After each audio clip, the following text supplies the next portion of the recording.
আসসালামু আলাইকুম, hi viewers. আজকে বৃষ্টিও নেই। আসলে আজকে প্রায় 5-10 দিন পর্যন্ত প্রচুর বৃষ্টির জন্য হাঁস মুরগি গরু ছাগল কিছু মানে ঘর থেকে বের করা যাচ্ছে না। আসলে জানেন তো, আমরা বৃষ্টিতে বেশিক্ষণ ভিজতে পারি না। ওরা তো পশু, এরা তো বোবা প্রাণী। তো আসলে এদেরকে আজকে আবহাওয়াটা ঠান্ডা ঠান্ডা আছে, বা আজকে একটু বৃষ্টি কমছে, সকাল থেকে বৃষ্টি হয়নি। তো আজকে এদেরকে আমি বের করছি।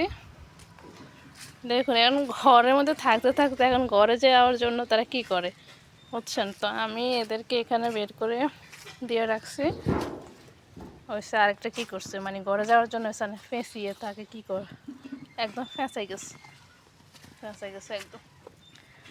তো আসলে বৃষ্টি থাকলে যে দুর্গতি হয়, আসলে আমরা তো আলহামদুলিল্লাহ অনেক ভালোই আছি। অন্যান্য জায়গার মধ্যে বন্যা, মানুষের তো কথা তো কি বলবা, তো পশু পাখি তো আছে, মানুষও পর্যন্ত আশ্রয় পায় না, এরকম বর্ষার পানি হয়ে গেছে।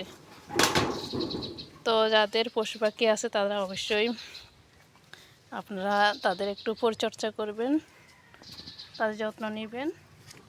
সবাই ভালো থাকবেন, সুস্থ থাকবেন। আল্লাহ হাফেজ। আর আমার ভিডিওটি যদি আপনাদের কাছে ন্যূনতম পরিমাণ ভালো লাগে তাহলে সাবস্ক্রাইব করে দিবেন প্লিজ।